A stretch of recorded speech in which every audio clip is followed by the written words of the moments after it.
This is your Action News reporter here in the Capitol Rotunda in Washington, D.C., where Donald Trump has just taken the oath of office as the nation's 45th president.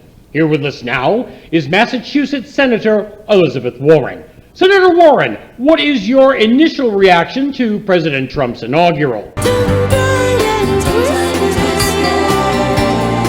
And what does that bode for the future of the country? As you well know, several intelligence sources have uncovered incontrovertible evidence of Russian tampering in the last presidential election. Yet President Trump continues to praise Russian President Vladimir Putin. What do you believe is the new president's rationale? Mother Russia, he cries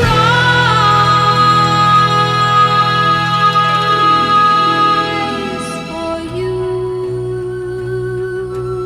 So, in your opinion, what will be at the heart of U.S. relations with Russia?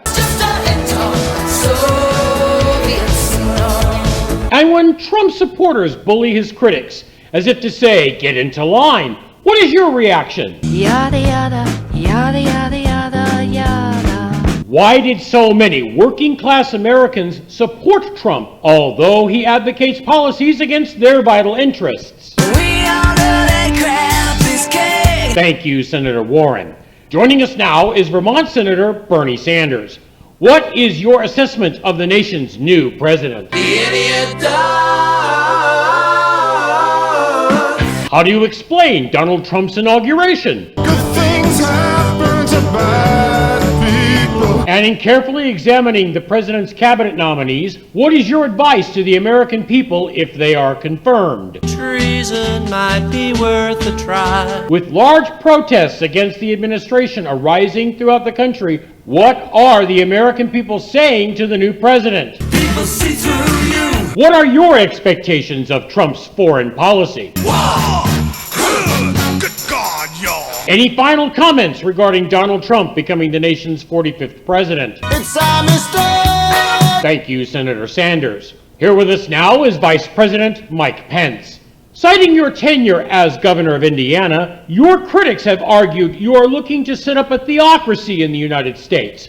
What is your reply? I don't care what they say. Jesus is just alright. What will be at the center of President Trump's race policy? We're keeping the niggas down. And gender equality? What of LGBTQ issues? As you are told. And how will the administration address the rising poverty in this country? Poor people, stay poor people. But do you not think your positions on these vital issues is rather cynical? That's just the way it is. Thank you, Vice President Pence. Standing beside me is now former President Barack Obama. Having served as the nation's chief executive for 8 years, what does it take to be a successful president? Listen to your heart, hear what it's saying. In looking back at the 2016 presidential campaign, in your opinion, by what means did Donald Trump get elected? Talking loud, then saying nothing. So when you look towards the next 4 years of a Trump presidency, what are your expectations? And if there's hell below, we're all gonna go. And your assessment of the Republican-controlled Congress? They smiling in your face all the time. They want to take your place, the backstab us. If this be the case, what should the American people do about it? Gonna walk and gonna beg. Thank you, Mr. President. In his very first interview as President of the United States, we are speaking with Donald Trump. Mr. President, what will be your governing style? Asleep at the helm. What is your assessment of the white supremacist groups who have been at the heart of your support base? These are my people. Getting to the most important issues, what is your position on gender equality? The woman's place is right there now in her home. On race?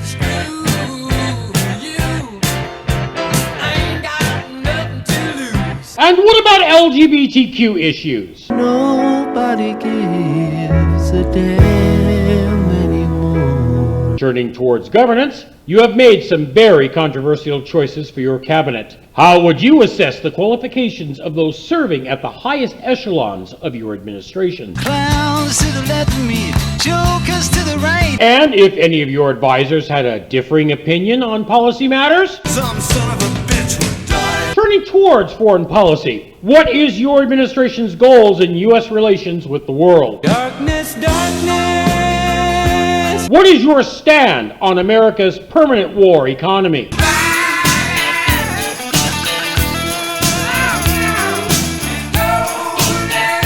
And what of U.S. relations with the Middle East? Let's drop the big one now. And relations with China? God damn it, you're all gonna die. What is your attitude towards Russian President Vladimir Putin? If loving you is wrong, I don't wanna be right. What assurances would you provide to President Putin regarding U.S.-Russian relations? Any way you want it, that's the way you need it. Any way you want it. And finally, what of the Syrian refugee crisis?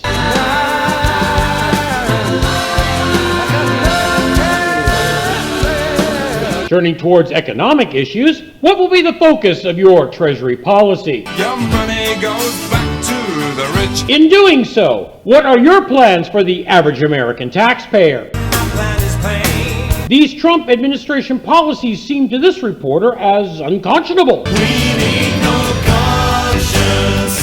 God is on our side. We thank you, Mr. President. And for the last word, I give you the American people. Everybody, what is your message to President Trump? By choosing to be a living insanity, you can go to hell. This is your Action News reporter saying good night and good luck. When the Führer says, wie ist der Master Race? Wie heil, heil, right in the Führer's face. Not to love the Führer is a great disgrace, so be heil, heil, right in the Führer.